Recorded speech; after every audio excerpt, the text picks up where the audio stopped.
जय हिंद। कैसे हो होमगार्ड बाबू? उम्मीद करते हैं कि आप अच्छे होंगे और आपकी तैयारी बिल्कुल ही अच्छी तरीके से चल रही होगी।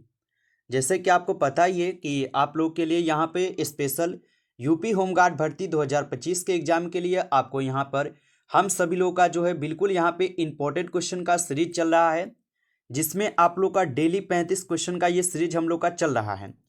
और हर एक दिन ये सीरीज हमें क्या है तो एक सिलेक्शन की और साथियों ले चल रहा है। तो बिल्कुल आज भी हम सभी लोगों का उसी तरीके से क्लास आज भी चलेगा, जिस तरीके से क्लास आप लोग को पिछले क्लास में भी हम आपको पढ़ाए हैं। और बहुत ही प्यार आप लोग का मिल रहा है, उसमें बहुत अच्छा अच्छा आप लोग प्यारा सा कमेंट करते हो और बहुत अच्छा लगता है कि आप लोग का कमेंट आता है। और बिल्कुल हम आप सभी के लिए जो है ना बिल्कुल इंपॉर्टेंट क्वेश्चन ही करवा रहे हैं, जिससे कि इस बार आपके नाम एक सिलेक्शन हो सके। ठीक है, इस बार आपको वर्दी लेना है, तो साथियों बिल्कुल आपको जुड़े रहना है और बिल्कुल आपको अच्छे से तैयारी करना है और बिल्कुल जुड़े रहना है। तो चलिए क्लास की ओर चलते हैं। उनसे पहले यहाँ पर यदि आप इस चैनल पे पहली बार जुड़ रहे हैं तो आप जो इस चैनल को सब्सक्राइब कर लीजिए और सब्सक्राइब करके आप जो है ऑल नोटिफिकेशन को भी ऑल पे दबा लीजिए, जिससे कि जब भी कोई नई क्लास हो सबसे पहले क्लास का नोटिफिकेशन आपके पास पहुँच सके। तो आप इस चैनल को सब्सक्राइब कर लीजिए, साथ ही साथ आप जो इस क्लास को भी लाइक ज़रूर कर लीजिएगा। तो चलिए फिर अपनी क्लास की ओर बढ़ते हैं और देखते हैं कि आज का सेशन कैसा है। और देखिए पहला नंबर प्रश्न दिया गया है कि उत्तर प्रदेश का कुल भौगोलिक क्षेत्रफल भारत के कुल क्षेत्रफल का कितना प्रतिशत है। ये सभी क्वेश्चन आपको पता ही है कि इंपॉर्टेंट और सिलेक्टेड क्वेश्चन करवा रहे हैं, जिससे आपके पेपर में जो ना 100% ये सभी क्वेश्चन देखने को मिले। तो बिल्कुल आपको अच्छे से इन सभी प्रश्न को अच्छे से याद भी करते चलना है। और बताएंगे कि उत्तर प्रदेश का कुल भौगोलिक क्षेत्रफल भारत के कुल क्षेत्रफल का कितना प्रतिशत है। तो आप याद रखेंगे ये हो जाएंगे कितना, तो 7.3%। कितना होगा? 7.3%, जो कि ऑप्शन बी आप लोग लगाए हैं सही जवाब होगा। चलिए आगे देखेंगे। यहाँ पर आपका प्रश्न है कि भारत में जीरो आवर पहली बार जो है ये कब शुरू हुआ था। चलिए बताइएगा, भारत में जीरो आवर जो है ये पहली बार कब शुरू होता है। तो आप याद रखेंगे 1962 में। ठीक है, ऑप्शन बी जो है यहाँ पर आपका सही जवाब होगा, याद रखेंगे। चलिए अगला प्रश्न है कि किस नदी को सौरर ऑफ ओडिशा जो है कहा जाता है। चलिए लगाइए आंसर आप सभी लोग कि किस नदी को सौरर ऑफ ओडिशा कहा जाता है। तो आप बताएंगे महानदी को। किसको कहते हैं? महानदी को। बिल्कुल ऑप्शन ए आप लोग का सही जवाब होगा। अगला क्वेश्चन की ओर बढ़ते हैं। क्वेश्चन है कि भारत का पहला परमाणु रिएक्टर अप्सरा किस देश की सहायता से बना है। चलिए लगाइए कि भारत का पहला परमाणु रिएक्टर अप्सरा किस देश की सहायता से बना है। तो याद रखिएगा यूनाइटेड किंगडम से बने हैं। ऑप्शन डी सही जवाब होगा यहाँ पे, याद रखेंगे। अगला प्रश्न देखिएगा, आपका क्वेश्चन है कि भारत में टीन का सर्वाधिक उत्पादन कहाँ होता है। चलिए बताइए साथियों। और ये सभी क्वेश्चन आपको जैसे कि पता ही है कि वीवीआई क्वेश्चन करवा रहे जो आपके पेपर में सीधे सीधे आएगा। और बताएंगे आप सभी लोग कि भारत में टीन का सर्वाधिक उत्पादन कहाँ से होता है। तो याद रखिएगा छत्तीसगढ़ से। ऑप्शन बी सही जवाब है, छत्तीसगढ़ से होता है, याद रखेंगे। अगला क्वेश्चन देखिएगा, आपका क्वेश्चन है कि दुनिया का सबसे बड़ा लोकतांत्रिक देश कौन सा है। चलिए बताएंगे। तो दुनिया का सबसे बड़ा लोकतांत्रिक देश आपसे पूछा है, बताएंगे कौन सा देश है। तो आप बताओगे कि दुनिया का सबसे बड़ा लोकतांत्रिक देश अपना देश भारत है। कौन सा है? भारत है, याद रखेंगे आप सभी लोग। अगला क्वेश्चन देखिएगा, आपका क्वेश्चन है कि मिसाइल मैन ऑफ इंडिया किसे कहा जाता है। चलिए लगाइए साथियों कि मिसाइल मैन ऑफ इंडिया किसे कहा जाता है। तो याद रखिएगा मिसाइल मैन ऑफ इंडिया कहा जाता है किसको, तो एपीजे अब्दुल कलाम को। ऑप्शन बी यहां पर आपका सही जवाब है, एपीजे अब्दुल कलाम हो जाएंगे। अगला क्वेश्चन है आपका कि भारत में पहली बार पंचायती राज जो है ये कहां पर लागू हुआ था। चलिए लगाएंगे साथियों कि भारत में पहली बार पंचायती राज कहां पर लागू हुआ था। तो याद रखिएगा राजस्थान में। कहां पर हुई थी? राजस्थान में सबसे पहले लागू हुई थी, याद रखेंगे। अगला क्वेश्चन है आप लोग का कि चोरी चोरा कांड वर्तमान में किस जनपद में स्थित है। चलिए बताइए कि चोरी चोरा कांड वर्तमान में किस जनपद में स्थित है। तो याद रखेंगे ये गोरखपुर में स्थित है। ऑप्शन डी होगा सही जवाब, गोरखपुर में है, याद रखिएगा। अगला प्रश्न देखिएगा, आपका क्वेश्चन है कि बृहदेश्वर मंदिर का निर्माण किसने कराया था। चलिए लगाइएगा आंसर क्या होगा आपका कि बृहदेश्वर मंदिर का निर्माण किसने कराया था। तो याद रखेंगे बृहदेश्वर मंदिर का निर्माण कराते हैं राजा राज चोल करवाते हैं। ऑप्शन सी होगा सही जवाब, राज राजा चोल होगा। चलिए अगला प्रश्न देखिएगा, आपका क्वेश्चन है कि कौन सी भारतीय नदी दक्षिण से उत्तर की ओर जो है ना बहती है। चलिए बताइए कि भारत की कौन सी यहाँ पर नदी है जो कि उत्तर से बहती है। तो याद रखेंगे ये साथियों हो जाएंगे सोन नदी, जो क्या है तो दक्षिण से उत्तर की ओर बहती है। ऑप्शन बी सही जवाब है। अगला क्वेश्चन देखेंगे, आप लोग का क्वेश्चन है कि भारत की पहली महिला मुख्यमंत्री कौन थी। चलिए बताइए साथियों। और साथियों आप लाइक नहीं किए हो तो आपसे छोटा सा रिक्वेस्ट हम भी करेंगे, ठीक है। आप सभी लोग अपना प्यार दे रहे हो, आप सभी लोग इसी प्रकार एक बार चैनल को जो साथियों सब्सक्राइब अभी तक नहीं किए हो आप लोग सब्सक्राइब भी करके जुड़ जाइए, ठीक है। और क्लास को एक बार आप लोग लाइक करके जरूर जुड़िएगा और सब्सक्राइब करके ऑल नोटिफिकेशन को आप दबा लीजिए। और रहा बात पीडीएफ का, तो आप पीडीएफ के लिए बता दीजिएगा, अगर आपको रिवीजन की ज़रूरत पड़े तो आप जरूर बताएंगे, बिल्कुल आपको पीडीएफ प्रोवाइड कर दिए जाएंगे। और बताइए साथियों भारत की पहली महिला मुख्यमंत्री कौन थी। तो आप याद रखेंगे सुचेता कृपलानी। ऑप्शन ए सही जवाब है, सुचेता कृपलानी है। नेक्स्ट क्वेश्चन देखिएगा, आपका क्वेश्चन है कि नीति आयोग के पहले अध्यक्ष कौन थे। चलिए बताएंगे साथियों कि नीति आयोग के पहले अध्यक्ष कौन थे। तो याद रखेंगे आप सभी लोग अरविंद पनगाडिया। ऑप्शन ए सही जवाब है, यहाँ पर याद रखेंगे। अगला प्रश्न देखिएगा, आपका क्वेश्चन है कि भारत का सबसे पुराना उच्च न्यायालय जो है कौन सा है।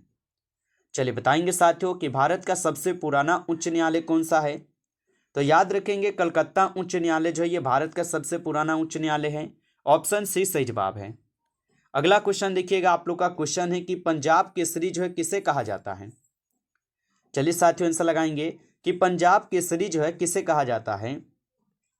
तो याद रखिएगा पंजाब केसरी कहते हैं लाला लाजपत राय को। किसे कहते हैं, लाला लाजपत राय को। ऑप्शन बी सही जवाब होगा। चलिए आगे देखिएगा, क्वेश्चन है जीएसटी किस संविधान संशोधन द्वारा जो है लागू हुआ था। चलिए बताएंगे साथियों कि जीएसटी किस संविधान संशोधन के द्वारा लागू हुआ था। तो आप बताएंगे कि जीएसटी जो है ये आपके 101वां संविधान संशोधन होता है जिसके तहत जीएसटी को लागू की जाती है। ऑप्शन बी यहाँ पर सही जवाब है।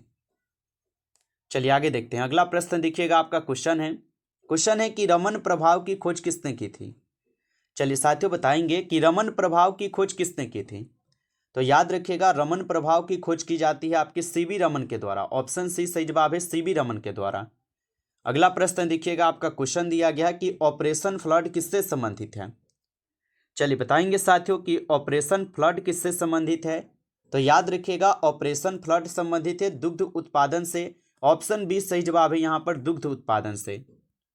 नेक्स्ट क्वेश्चन देखिएगा, आपका क्वेश्चन है कि भारत में पहली आर्थिक जनगणना कब हुई थी।